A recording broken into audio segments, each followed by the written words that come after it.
Sommes-nous de mauvais jardiniers?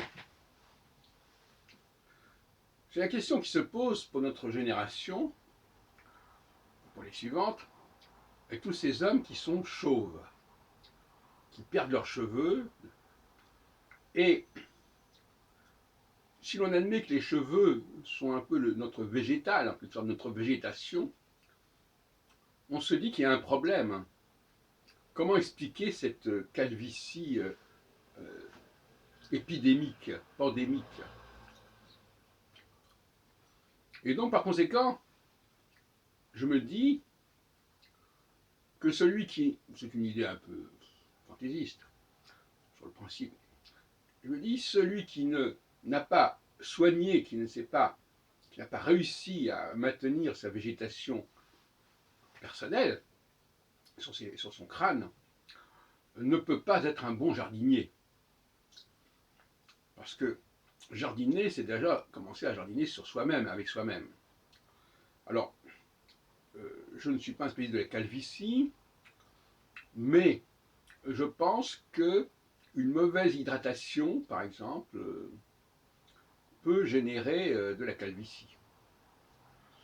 Le fait de ne pas de dessécher les cheveux.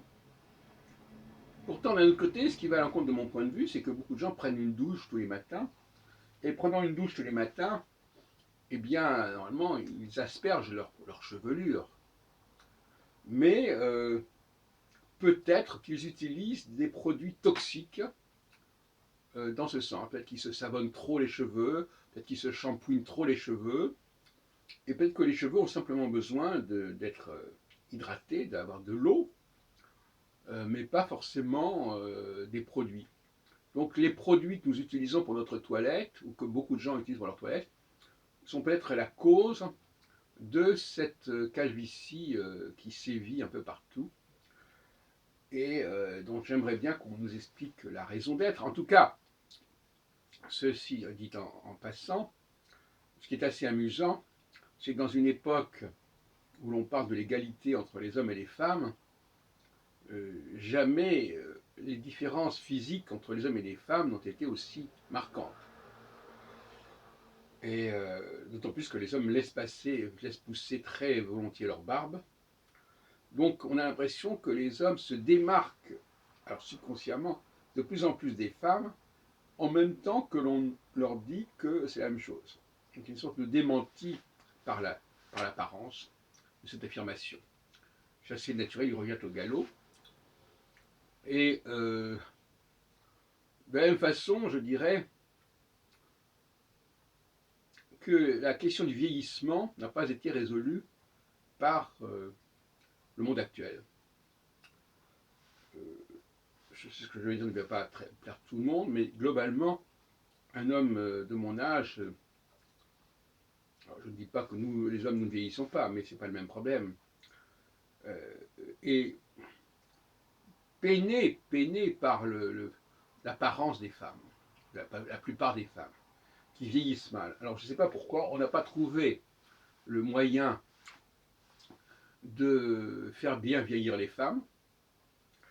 Probablement, il y a quelques femmes, dans certains milieux très protégés, qui parviennent à ne pas être trop marquées par l'âge. Mais globalement, les femmes d'un certain âge, qui sont fort nombreuses, offrent un spectacle assez lamentable sur le plan visuel. Elles sont presque défigurées, si on peut dire, par l'âge. Et finalement, là aussi, la question de l'égalité se pose parce que les hommes, plus que jamais, comme toujours d'ailleurs, sont beaucoup plus attirés par les femmes jeunes. Là encore, il n'y a pas d'égalité. Un homme de 70 ans ne va pas aller vers une femme de 70 ans. Ça n'a pas de sens. Il va aller vers une femme de 45, 55 ans, minimum. Donc, voyez-vous, ces questions d'égalité dans notre société ne sont pas du tout résolues. Et le différentiel entre les hommes et les femmes, physiquement, et dans les relations qui existent entre les deux sexes, il est toujours bien présent.